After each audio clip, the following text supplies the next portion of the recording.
Rayakan kemenangan yang Tuhan sediakan bagi setiap kita.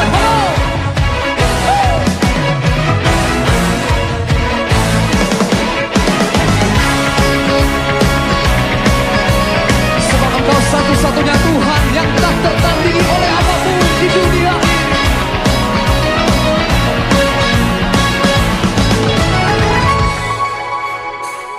Pada siapa kau bandingkan perbuatannya yang heran? Tak ada. Kerajaannya yang terbesar tak akan tergoyahkan. Semua musuh pun gemetar mendengar namamu Tuhan. Sorak kemenangan,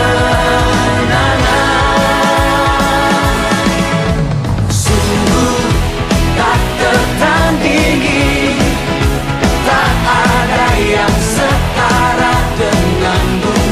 Hanya Yesus Tuhanlah yang terhebat, jauh melebihi dari penguasa di dunia. Kerajaanmu kekal.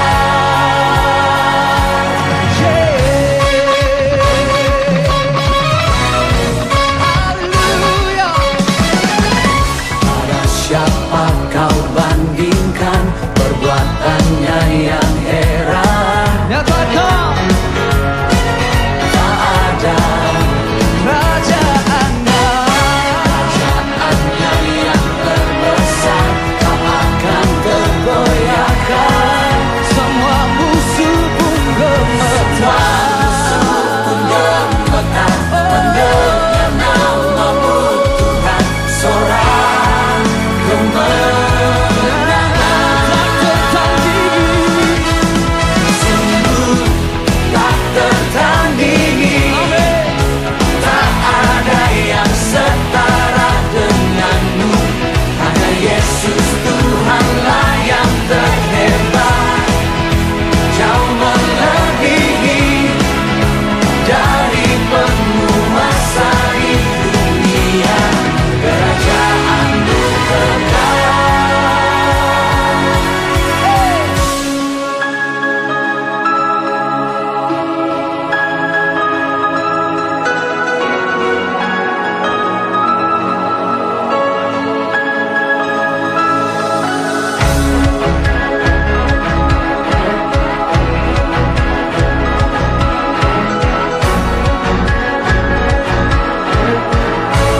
Everybody make some noise,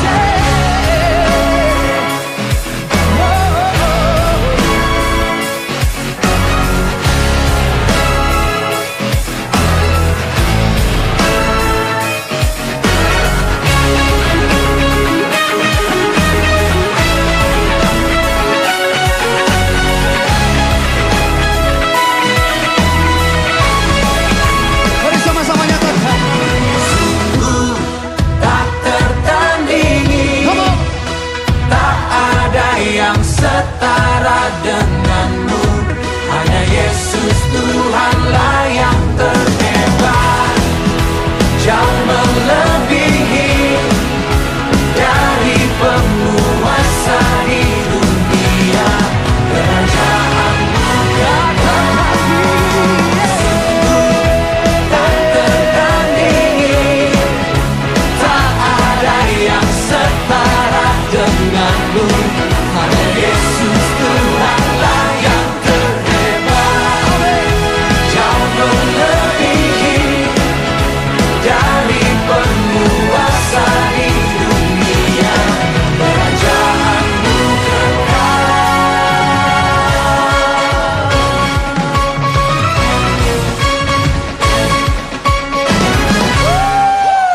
Haleluya.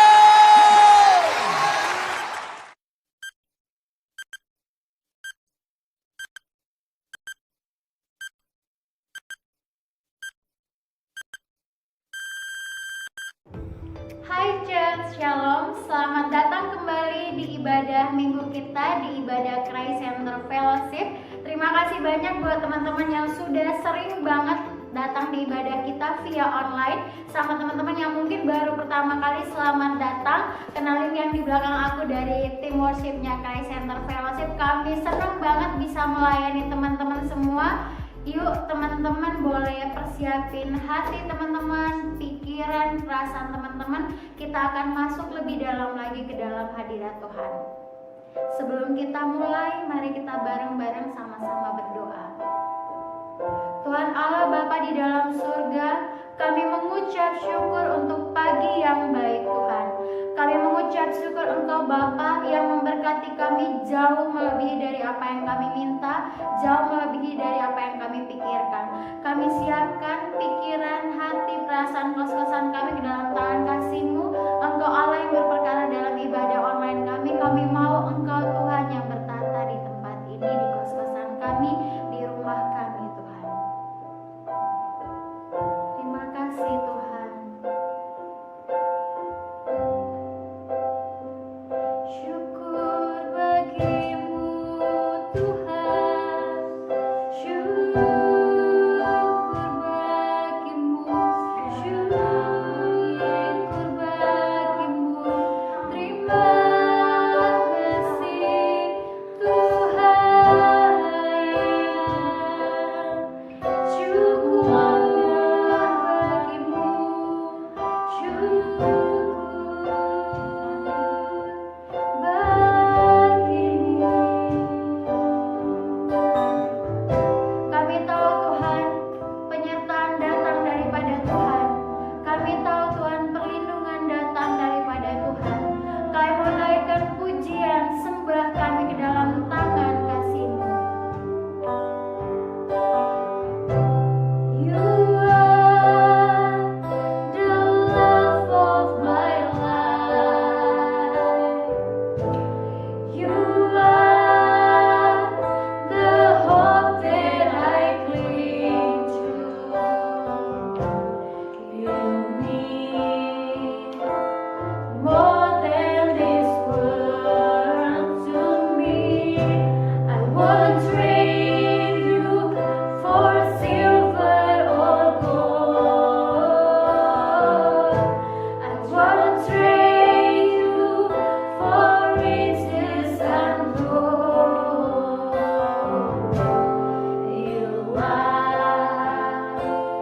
You are my everything. You are the love of my life.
Welcome home church, welcome home. Saya Ferry, lead pastor dari CCF Jogja. Senang berjumpa dengan saudara kembali dalam ibadah online hari ini. Buat saudara yang baru pertama kali bergabung dalam ibadah online hari ini, saya mengucapkan selamat datang. Saya percaya dan berdoa bahwa Tuhan menjamah hidup saudara. Mari siapkan Alkitab, notes kita. Kita masih melanjutkan seri khotbah kita yaitu Bless. Sama-sama katakan, Bless. Dan hari ini kita akan melanjutkan di Matius 5 ayat yang ke-9. Matius 5 ayat yang ke-9 dikatakan, berbahagialah orang yang membawa damai, karena mereka akan disebut anak-anak Allah. Dalam bahasa Inggris dikatakan, blessed are the peacemakers, for they shall be called sons of God. Oleh karena itu, hari ini khotbah saya diberi judul, Be a peacemaker, not a troublemaker. Menjadi pembawa damai dan bukan pembawa masalah. Apakah saudara adalah seorang pembawa damai? Jika ada orang di sebelah saudara saat ini, saudara bisa tanya, kamu pembawa damai atau bukan? Ya, tanya kiri kananmu. Ada seorang raja bertanya kepada seluruh rakyatnya untuk meminta penjelasan terbaik dari apa itu namanya kedamaian. Untuk itu dia membuat sebuah kontes dan meminta semua seniman di dalam kerajaan itu untuk melukiskan gambar tentang a perfect peace, kedamaian yang perfect, yang sempurna. Di final terpilih 2 gambar dan sang raja sangat sulit untuk memutuskannya. Gambar yang pertama adalah gambar sebuah danau dengan pemandangan yang bagus, yang menarik, suasana yang tenang. Dan gambar yang kedua adalah gambar petir, hujan, angin, air terjun yang deras. Dan raja akhirnya memilih gambar yang kedua. Dan semua orang di situ bertanya, mengapa memilih gambar ini? Dan mari kita lihat gambar yang dipilih raja itu.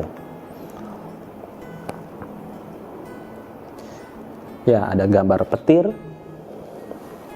angin, hujan, air terjun yang deras. But, mari kita observe, kita lihat lebih dekat gambar ini. Jika kita melihat di gambar ini, di bawah air terjun ada sebuah sangkar burung. Dan kalau kita cermati lagi, di situ ada seekor burung betina. Dan raja itu berkata kepada rakyatnya, damai bukanlah tentang kita tidak pernah ada kekacauan atau situasi yang kacau. Damai itu dimulai dari hatimu. Damai itu ada di dalam, inside. Setiap kita pasti menginginkan kedamaian, betul? Setiap bangsa, negara punya maksud untuk tujuan perdamaian. Bahkan PBB, Perserikatan Bangsa-Bangsa, dibentuk untuk tujuan perdamaian dunia. Tapi sejak PBB itu didirikan, kita melihat tidak pernah ada namanya tidak pernah terjadi perang. Selalu ada perang. Dan gambaran tentang kedamaian seakan-akan itu menjadi sesuatu yang kabur di pikiran kita, di hidup kita. Tak perlu melihat lebih jauh, kita tepat di rumah kita atau di rumah banyak keluarga berantakan, banyak anak-anak memberontak kepada orang tuanya, banyak di antara mereka saling menuntut satu sama lain. Perceraian terjadi secara luar biasa. Bunuh diri, depresi, dan kejahatan meningkat di mana-mana, apalagi di situasi-situasi seperti ini. Karena orang tidak memiliki kedamaian yang di dalam. Nggak ada damai yang di dalam. Yang benar adalah perdamaian dimulai dari setiap orang secara pribadi. Jika kita tidak memiliki kedamaian, bagaimana kita bisa berdamai dengan orang lain? Orang jahat nggak memiliki namanya kedamaian karena mereka tidak mengenal Tuhan atau tidak memiliki Allah. Sama seperti yang dikatakan di Yesaya 57 ayat 20-21. Saya bisa baca dan buka sendiri ayatnya. Kita tidak dapat memiliki kedamaian selain daripada Prince of Peace itu sendiri, Sang Raja Damai, yang adalah Yesus itu sendiri. Yang benar adalah kita semua berperang dengan Tuhan sampai kita menyerahkan hidup kita kepada Tuhan dan dibenarkan dengan iman. Hanya dengan demikian kita akan memiliki kedamaian dengan Allah melalui Yesus. Roma 5 ayat 10-11 dikatakan, sebab jikalau kita ketika masih seteru diperdamaikan dengan Allah oleh kematian anaknya, lebih-lebih kita yang sekarang setelah diperdamaikan pasti akan diselamatkan oleh hidupnya. Dan bukan itu saja, kita malah bermegah dalam Allah oleh Yesus Kristus, sebab oleh Dia kita telah menerima pendamaian itu. Untuk memiliki kedamaian bersama dengan Allah, pertama-tama kita perlu berdamai dengan Tuhan itu sendiri. Tetapi kedamaian tidak akan datang kepada kita, kepada saudara, tanpa menyerahkan diri saudara kepada Tuhan, tanpa menyerahkan diri kita kepada Yesus. Firman Tuhan mengatakan, happy are the peacemaker, not a troublemaker. Berbahagialah orang yang membawa damai, bukan yang pembawa masalah. Bilang orang di sebelah kiri kananmu, kamu pembawa damai atau pembawa masalah. You are a peacemaker or troublemaker. Troublemakers, orang yang suka menyebabkan pertikaian, perselisihan, bergosip, memecah belah. Alkitab secara jelas berbicara menentang hal itu. Karena hal itu termasuk di dalam dosa. Seperti di Galatia 5 ayat 19-21. Namun, menjadi pembawa damai merupakan bagian dari tanda-tanda pengikut Kristus yang sejati. Sebagai pembawa damai, kita seharusnya tidak menyebabkan perpecahan, perselisihan.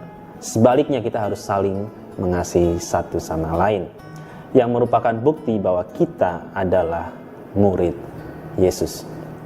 Yohanes 17 ayat 23 dikatakan, Aku di dalam mereka dan engkau di dalam aku, supaya mereka sempurna menjadi satu.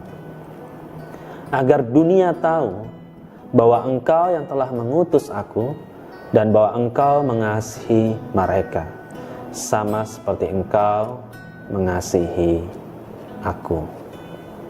Lalu bagaimana karakteristik seorang peacemaker, seorang pembawa damai? Kita akan lihat. Saya akan bahas 4 hal karakteristik seorang peacemaker, seorang pembawa damai. Yang pertama, seorang peacemaker itu mengambil inisiatif. Yang kedua, seorang peacemaker berbicara kebenaran di dalam kasih. Seorang peacemaker meminta pengampunan dan memaafkan orang lain. Yang keempat, seorang peacemaker mendamaikan manusia dengan Allah dan satu sama lain. Well, kita akan bahas satu persatu. Yang pertama, seorang peacemaker mengambil inisiatif. Seorang peacemaker tidak terjadi secara kebetulan, amin, tetapi karena inisiatif. Kebenarannya kita bisa punya masalah dengan banyak orang, dengan beberapa orang. Di kebanyakan keluarga, gereja, di kantor, di kampus, kita sedikitnya atau setidaknya memiliki orang-orang yang kita butuh mengasihi lebih, atau kita butuh anugerah ekstra untuk bisa mengasihi orang itu. Mungkin karena mereka menyebalkan, mungkin karena mereka menjengkelkan, mungkin karena mereka susah dikasih tahu, dan banyak alasan lainnya yang kita bisa sebel atau kita bisa gak suka sama orang itu. Apakah saudara duduk dengan orang itu saat ini? Apakah saudara duduk dengan orang yang saya maksudkan tadi? Ya. Jika saudara sedang duduk dengan mereka, bilang kiri kananmu. Bilang sama orang itu, peace man, peace, peace. I love you. Aku mengasihi engkau. Ya, karena di sisi F kita mengajarkan untuk saling mengasihi. Amin. Apa itu mengambil inisiatif? Jika kamu datang beribadah di sisi F dan Tuhan berbicara dalam hatimu terhadap situasi yang sedang terjadi di hati saudaramu atau hati seseorang, saudara bisa berinisiatif untuk segera berdamai dengan orang tersebut. Apakah saudara punya perselisihan dengan orang tersebut? Saudara bisa menepi sebentar, saudara bisa berdoa, saudara bisa mendoakan dia, saudara bisa mengirimkan pesan atau bahkan menelpon yang bersangkutan dan berdamai dengan orang itu.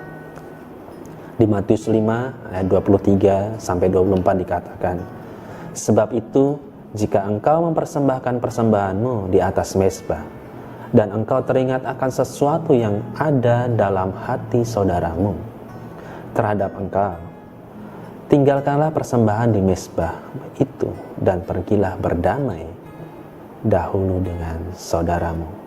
Lalu kamu kembali untuk mempersembahkan persembahan itu.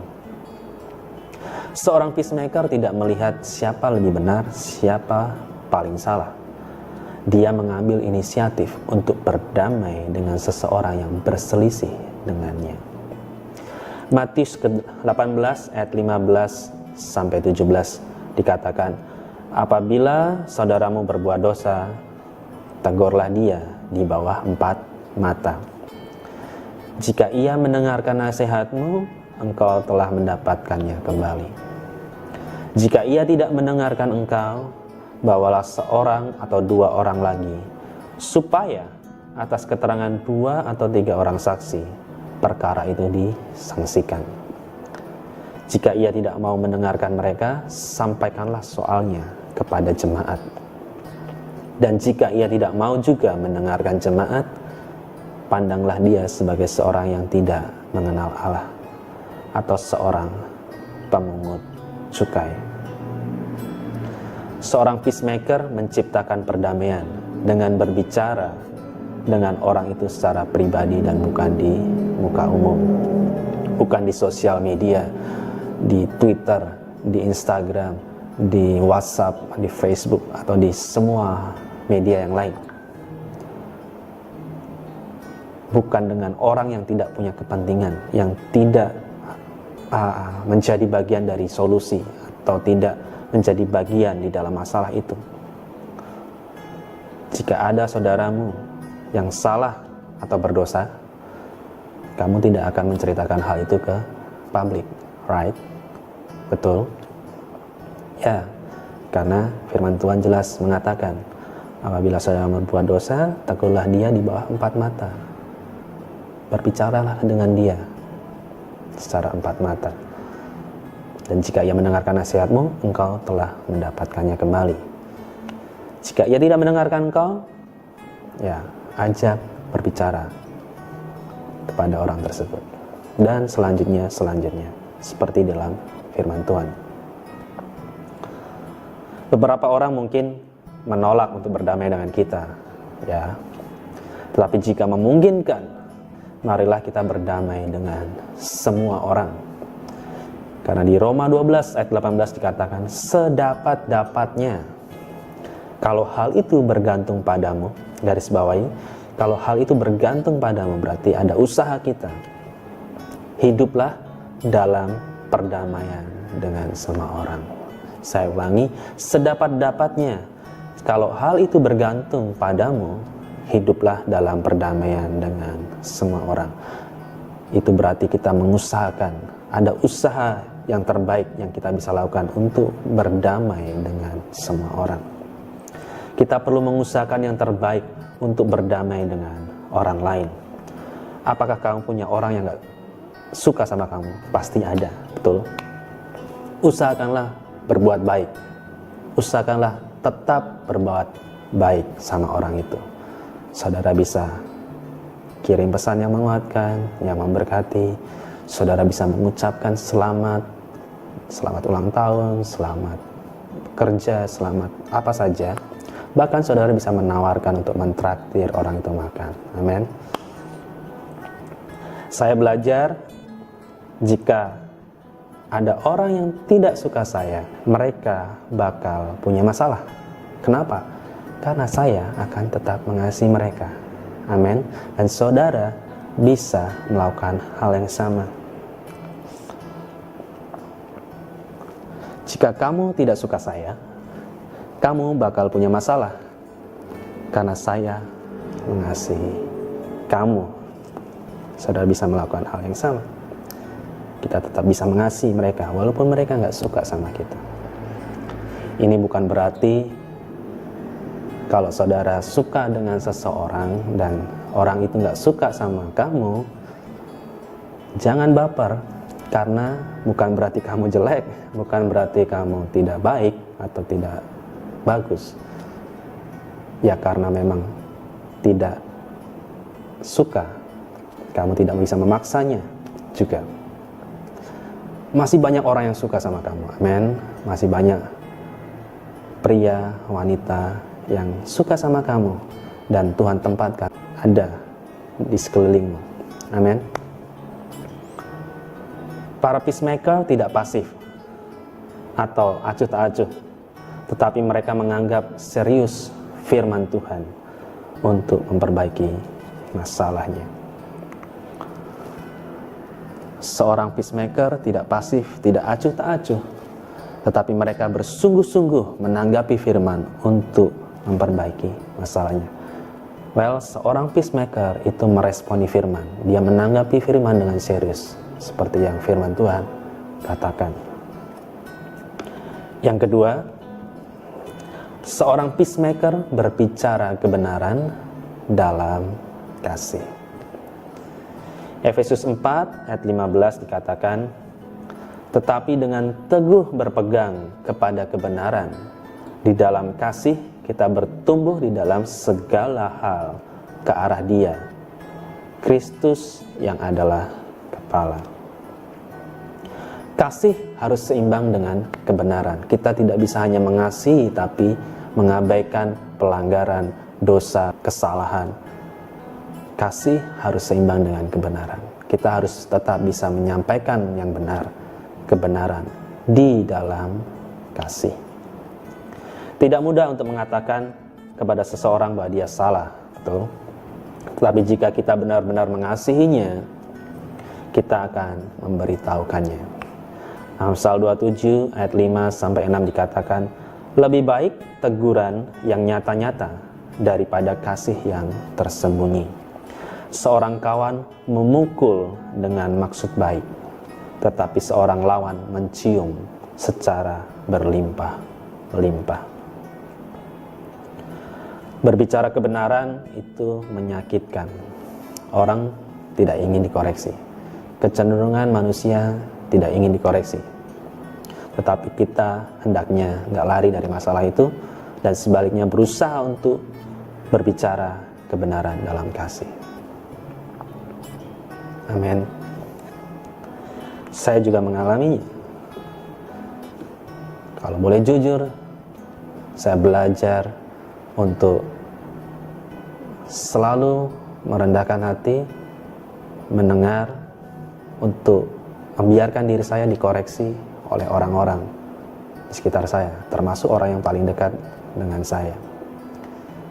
Itu nggak mudah, tapi saya perlu belajar merendahkan hati untuk dikoreksi, dan saya harus mendengar kebenaran, mendengar hal yang baik. Saya percaya bahwa orang itu pasti mengasihi saya. Jika saya salah, saudara bisa bicara kepada saya secara pribadi dengan 4 mata, dan dengan rendah hati saya pasti akan meminta maaf, karena nggak ada dari kita yang sempurna. Amin. Hal yang sama saya lakukan kepada adik-adik rohani, anak-anak rohani saya. Jika ada dari antara mereka yang berbuat salah, saya akan berbicara secara pribadi dengan mereka. Saya nggak akan bergosip tentang mereka, Saya nggak akan menjatuhkan mereka di depan umum. Saya nggak akan slander mereka, menjatuhkan mereka, atau merusak karakter mereka, gambar diri mereka di publik. Tapi saya akan berbicara secara pribadi dengan orang tersebut, dan kita bisa saling memulihkan. Amin. Jika gosip, kamu berbicara tentang sesuatu yang belum tentu benar. Dan slander atau menjatuhkan karakter atau membunuh karakter seseorang, itu berarti bisa saja yang kamu sampaikan itu hal yang benar, tetapi tidak pada tempat dan waktunya, dan itu bisa merusak hal baik, karakter baik di hidup seseorang. So, saudara perlu belajar menyampaikan kebenaran di dalam kasih. Amin. Kita perlu belajar untuk menyampaikan hal yang benar, tetapi dengan kasih. Yang ketiga, karakter yang ketiga adalah seorang peacemaker meminta pengampunan dan memaafkan orang lain.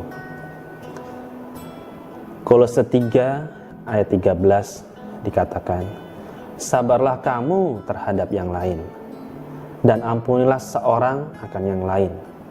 Apabila yang seorang menaruh dendam terhadap yang lain, sama seperti Tuhan telah mengampuni kamu, kamu perbuat jugalah demikian.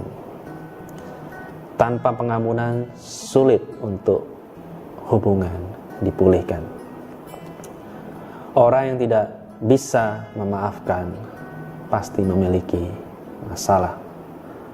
Orang yang tidak bisa mengampuni pasti akan memiliki masalah di dalam hidupnya.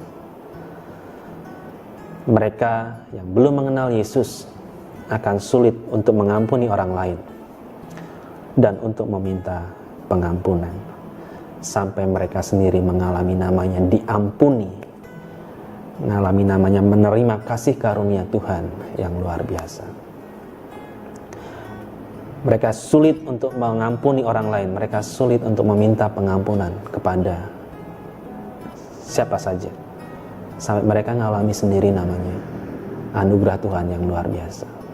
Jika saudara ngerti, saudara sadar bahwa kita diampuni banyak, kita diampuni secara luar biasa oleh Tuhan karena pelanggaran kita, karena dosa-dosa kita, karena kehidupan kita yang lama.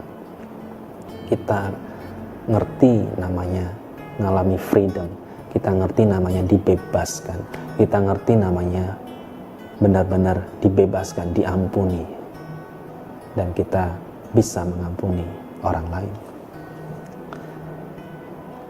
Hal ini yang saya belajar, yaitu untuk terus memiliki damai sejahtera di dalam hidup saya.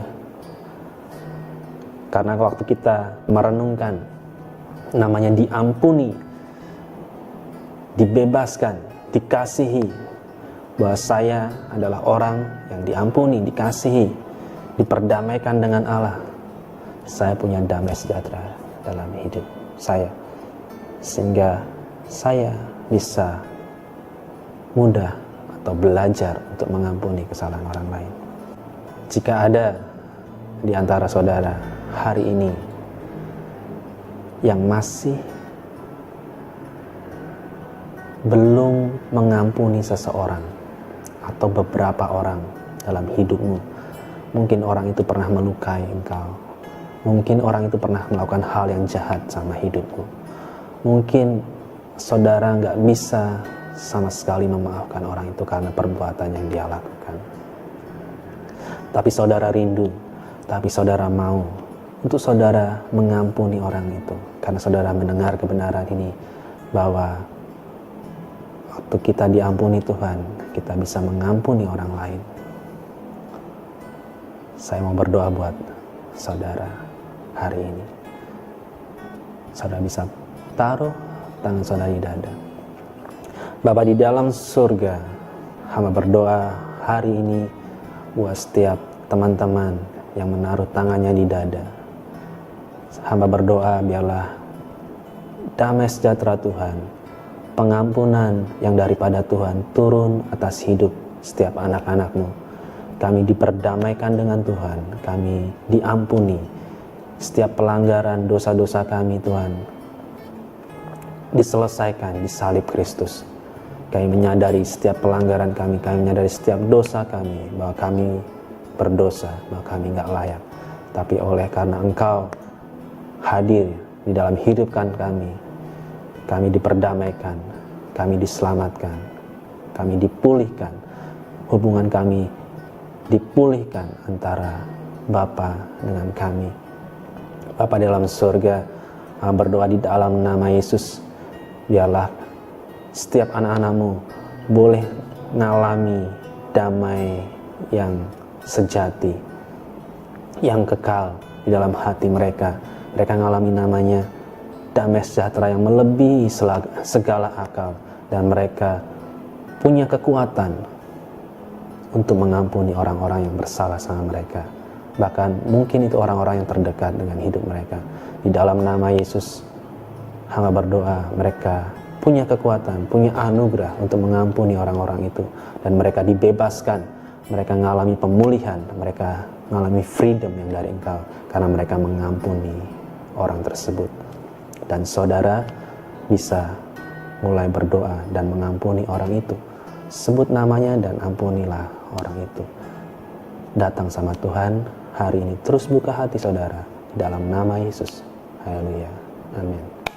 Karakteristik yang keempat, seorang peacemaker mendamaikan manusia dengan Allah dan satu sama lain. 2 Korintus 5 ayat 18 sampai 20 dikatakan, dan semuanya ini dari Allah, yang dengan perantaraan Kristus telah mendamaikan kita dengan dirinya, dan yang telah mempercayakan pelayanan pendamaian itu kepada kami. Sebab Allah mendamaikan dunia dengan dirinya oleh Kristus, dengan tidak memperhitungkan pelanggaran mereka. Ia telah mempercayakan berita pendamaian itu kepada kami. Jadi, kami ini adalah utusan-utusan Kristus. Seakan-akan Allah menasihati kamu dengan perantaraan kami. Dalam nama Kristus kami meminta kepadamu, berilah dirimu didamaikan dengan Allah. Tuhan mencintai kita, amin. Dia telah mengampuni kita melalui Yesus dan mendamaikan kita dengan dirinya. Begitu kita diperdamaikan dengan Dia, Dia memberikan kita pelayanan pendamaian. Waktu Yesus mendamaikan kita dengan Bapa, kita bukan lagi seteru Allah, tapi kita sekarang anak-anak Allah. Kita diberikan pelayanan pendamaian, sehingga damai sejahtera yang Tuhan berikan di dalam hidupmu, damai yang kekal, bahwa Yesus ada di dalam hidupmu bukan untuk dirimu saja, tetapi kita dipanggil untuk menjadi pelayan pendamaian. Kita perlu berdoa, kita perlu melayani orang-orang lain untuk mereka juga mengalami namanya didamaikan dengan Allah. Mereka mengalami seperti yang saudara alami. Mereka mengalami namanya diampuni, didamaikan, dipulihkan hubungannya. Kita akan melayani mereka, menjadi pelayan pendamaian.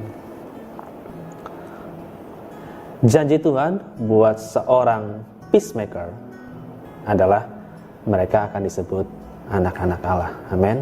Berbahagialah orang yang membawa damai, karena mereka akan disebut anak-anak Allah. Sebagai pembawa damai, kita bukan hanya duta besar, kita disebut anak-anak Allah. Alkitab menggunakan kata anak sebagai kata sifat.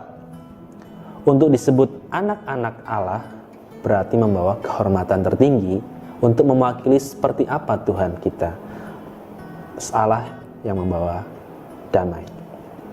Sebagai peacemaker, kita memiliki gelar tertinggi yang mewakili Tuhan dan keluarganya, Ketika orang melihat kita, apakah kita sudah menjadi peacemaker?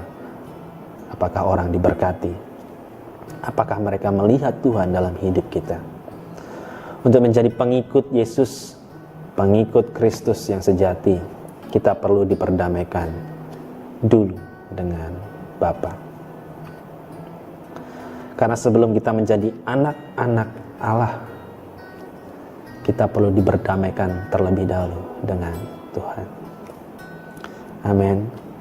So, hari ini kita belajar 4 hal yang menjadi karakteristik seorang peacemaker, seorang pembawa damai. Kita tidak sedang belajar menjadi troublemaker atau pembuat masalah, tapi kita sedang belajar menjadi peacemaker, pembawa pelayan pendamaian, pembawa damai sejahtera di tengah-tengah orang-orang sekitar kita. Berbahagialah orang yang membawa damai, karena mereka akan disebut anak-anak Allah. Mari kita siapkan perjamuan kudus kita masing-masing yang saudara sudah siapkan di rumah, di kontrakan, di kos kalian masing-masing. Mari ambil waktu kita, beberapa waktu bersama-sama dengan Tuhan. Haleluya, Yesus. Tuhan, terima kasih. Hari ini saya mau berdoa buat saudara. Yang pertama, saya mau berdoa buat setiap saudara yang ingin diperdamaikan dengan Tuhan. Mungkin saudara selama ini merasa menjadi seteru Allah. Saudara masih merasa menjadi musuh Tuhan, jauh dari Tuhan. Dan waktu saudara mendengar kebenaran ini, saudara ingin diperdamaikan dengan Tuhan. Saudara ingin dipulihkan hubungannya dengan Tuhan. Angkatlah tanganmu dan saya akan berdoa buat saudara. Bapa di dalam surga, hamba berdoa buat setiap teman-teman yang mengangkat tangannya. Di dalam nama Yesus, Kau hadir saat ini di hidup mereka. Kau hadir dan merangkul mereka. Engkau memeluk mereka dengan damai, dengan kasih yang luar biasa. Hari ini, saat ini juga, Tuhan, Engkau hadir di dalam hidup anak-anak-Mu yang mengangkat tangannya. Tuhan, Engkau mengampuni setiap dosa mereka. Waktu mereka percaya kepada Engkau sebagai Tuhan dan Juru Selamat, mereka diperdamaikan dengan Tuhan. Mereka diperdamaikan dengan Allah. Mereka ngalami damai sejahtera. Mereka ngalami freedom. Mereka ngalami namanya pengampunan yang luar biasa di dalam Engkau. Dan hidup mereka diperdamaikan. Di dalam nama Yesus, saat ini juga aku deklarasikan bahwa kamu bukan lagi seteru Allah, tapi kamu adalah anak-anak Allah. Kamu menjadi bagian dalam keluarga Tuhan. Terima kasih Tuhan, aku berdoa di dalam nama Yesus buat setiap anak-anak-Mu yang mengangkat tangan. Mereka berserah kepada Engkau Tuhan, dan Engkau menjamah hidup mereka saat ini di dalam nama Yesus. Yang kedua, saya mau berdoa buat saudara yang rindu untuk menjadi peacemaker, menjadi pembawa pelayan pendamaian buat orang-orang lain, teman-teman saudara, buat keluarga saudara, bahkan untuk mereka mengalami namanya didamaikan dengan Tuhan. Mari angkat tanganmu dan saya akan berdoa buat saudara. Bapa dalam surga, hamba berdoa sekali lagi Tuhan buat setiap tangan-tangan yang terangkat di dalam nama Yesus. Kami Tuhan mau menjadi pelayan-pelayan pendamaian. Kami mau Tuhan dipakai menjadi pelayan pendamaian. Untuk orang-orang boleh mengalami namanya diperdamaikan dengan Tuhan. Pakai hidup kami Tuhan, pakai Tuhan setiap apa yang ada pada kami. Untuk kami menceritakan kabar baik, untuk kami menceritakan kebenaran. Kami menceritakan pengorbanan Yesus, keselamatan yang daripada Engkau, bahwa Engkau Yesus mengasihi hidup orang-orang yang Tuhan taruh dalam hati kami, untuk kami berdoa buat mereka, untuk kami layani di dalam nama Yesus. Setiap orang-orang yang kami doakan, setiap orang-orang yang kami layani, setiap orang-orang yang Tuhan taruh dalam hati kami berdoa buat mereka Tuhan. Mereka ngalami namanya didamaikan dengan Tuhan. Dan Tuhan, Engkau menolong setiap kami, Roh Kudus menuntun setiap kami Tuhan berjalan di dalam rencana-Mu, dalam kehendak-Mu, menuntun kami menjadi Tuhan pembawa pelayan pendamaian. Kami menjadi peacemaker dimanapun kami berada Tuhan. Kami menjadi peacemaker, pembawa damai Tuhan. Kami gak mau jadi troublemaker Tuhan. Kami mau jadi pembawa damai di dalam nama Yesus. Haleluya Yesus, haleluya. Dan saudara, mari persiapkan perjamuan kudus saudara, dan saya akan memimpin perjamuan kudus ini.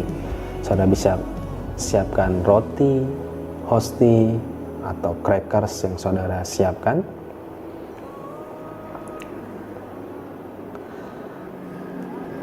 Mari kita angkat hosti, mari kita angkat crackers atau roti yang saudara siapkan, dan saya akan membacakan firman. Sebab apa yang telah kuteruskan kepadamu telah kuterima dari Tuhan, yaitu bahwa Tuhan Yesus pada malam waktu ia diserahkan mengambil roti, dan sesudah itu mengucap syukur atasnya. Ia memecah-mecahkannya dan berkata, inilah tubuhku yang diserahkan bagi kamu. Perbuatlah ini menjadi peringatan akan aku. Apakah saudara percaya? Mari kita makan dengan iman di dalam nama Tuhan Yesus.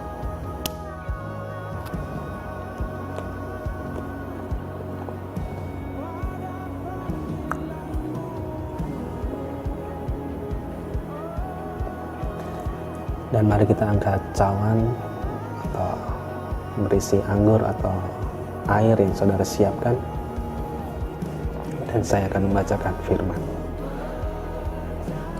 Demikian juga ia mengambil cawan sudah makan, lalu berkata, cawan ini adalah perjanjian baru yang dimeteraikan oleh darahku. Perbuatlah ini setiap kali kamu meminumnya, menjadi peringatan akan aku. Apakah saudara percaya akan hal ini? Mari kita minum dengan iman di dalam nama Tuhan Yesus.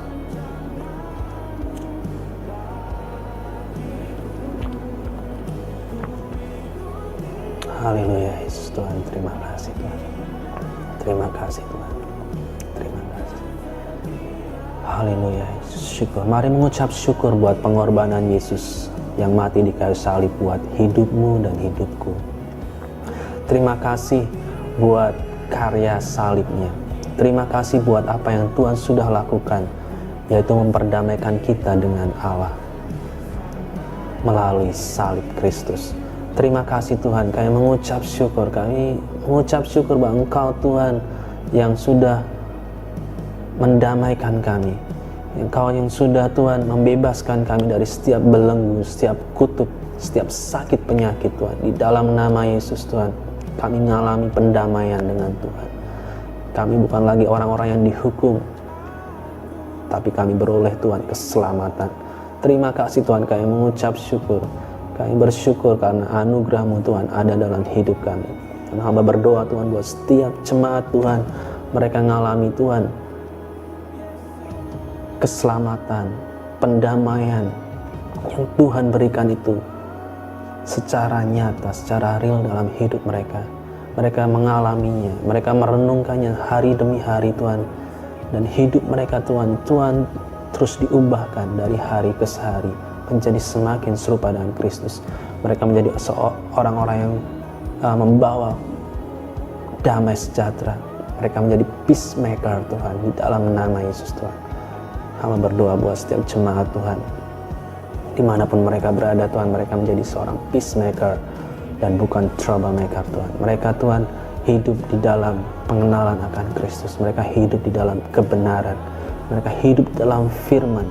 Mereka meresponi firman dengan sungguh-sungguh di dalam nama Yesus. Terima kasih Tuhan, terima kasih. Hamba berdoa menyerahkan setiap jemaat Tuhan dimanapun mereka berada saat ini. Perlindungan, proteksi Tuhan ada buat setiap kehidupan mereka. Pekerjaan, kuliah mereka diberkati Tuhan. Apapun yang mereka buat Tuhan, buat berhasil. Kau yang menolong memberkati setiap mereka Tuhan di dalam nama Yesus Tuhan. Terima kasih Tuhan, kami mengucap syukur dan menyerahkan setiap jemaat-Mu ke dalam tangan Tuhan yang luar biasa.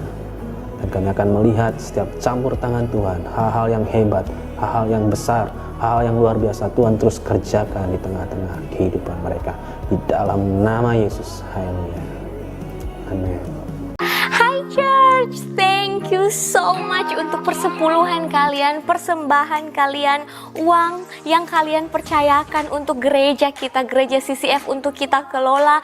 Minggu-minggu ini sudah sampai ke tangan yang tepat. Kami diberkati, kalian diberkati, kita semua diberkati untuk menjadi saluran berkat buat teman-teman yang lain. So thank you so much buat persembahan kalian, persepuluhan kalian yang kalian kirim ke rekening BRI, BCA, atau bahkan minggu ini kita bakal ada OVO. Jadi kalian bisa semakin mudah juga memberi. So thank you so much guys. Kita tahu bahwa gereja kita bakal jadi alat perpanjangan tangan Tuhan, ngasih saluran berkat, ngasih harapan baru buat teman-teman kita yang lainnya. Dan semakin banyak jiwa, semakin banyak orang bisa rasakan kebaikan Tuhan dimanapun mereka berada. Pengumuman yang pertama, kita bakal ada komsel, kita nyebutnya live groups. So kita bakal ada live groups minggu ini terjadi dari hari Selasa sampai hari Sabtu. Kalian bisa hubungin kakak komsel kalian atau teman kalian yang ngajak kalian untuk ibadah online, atau kalian bisa juga komen di bawah sini, pasti langsung fast response. Ada komsel jam 6.30 ataupun jam 7 malam, jam 10 pagi juga kayaknya ada. So tergantung kesepakatan grup kalian komsel di mana. Selanjutnya kita bakal ada doa pagi setiap Sabtu jam 6.30. Setiap Sabtu jam 6.30 kita bakal ada doa pagi. Kita berdoa buat bangsa dan negara. Kalau ada anggota keluarga kalian yang sakit, hey, mari doa bareng. Kami tahu kesembuhan terbaik itu datangnya dari Tuhan. Mujizat masih ada. Dan Open English juga ada minggu ini. Kalian bisa hubungin kita juga, komen, DM juga bisa, tanya kakak kalian juga boleh yang udah lama terhubung di CCF Jogja juga boleh banget. Seperti luar biasanya lagi, buat hari Minggu besok ada ibadah jam 5 sore dan jam 10 pagi. Jangan kebalik ya, jangan jam 5 pagi jam 10 malam. Nah, jam 10 pagi dan jam 5 sore ibadah bakal dilayani sama pastor kita, Pastor Yohanes Ferry Setiawan, dan worship team siap melayani kalian. Untuk kalian yang butuh didoakan, kalian bisa klik live prayer di tombol di bawah ini. Kalian bisa ketik live prayer. Host kami, leadership team kami ada untuk berdoa bagi kalian. Dan hari-hari ini kami pengen kalian tahu kalau aku associate pastor kalian dan Kak Ferry senior pastor kalian dan leadership team CCF, kami berdoa buat kalian. Kami tahu bahwa kebaikan Tuhan mengikuti kalian senantiasa. Kami tahu kalau breakthrough, terobosan siap datang, siap terjadi dalam hidup kalian. Buat kalian yang lagi bersusah hati, guys, keep praying, keep believing, tetap berdoa, tetap percaya. Jalan keluar udah dekat. Tuhan lagi buka pintu-pintu yang tertutup sebelumnya. Dan hari-hari ini adalah hari-hari yang baik yang terjadi di hidup kalian. So dimanapun kalian berada, di motor, di toilet, di kamar kalian, bahkan kalaupun situasinya nggak baik, kami pengen tantang kalian minggu ini untuk tetap perkatakan kebaikan terjadi atas hidup kalian. Untuk tetap bilang kalau kemurahan Tuhan ada atas hidup kalian. Untuk perkatakan secara spesifik kayak kuliahku kuliah yang baik, pekerjaanku pekerjaan yang baik, yang disertai Tuhan. Semua yang aku sentuh, semua yang aku kerjakan akan Tuhan jadikan gak cuma berhasil tapi berbuah 30, 60, bahkan sampai 100 kali lipat. Kalian diberkati supaya kalian jadi berkat buat orang lain. Oke? So, jangan close dulu pengumuman kita. Kalian bisa tunggu ada musik spesial dari tim worship CCF. Selamat menyaksikan.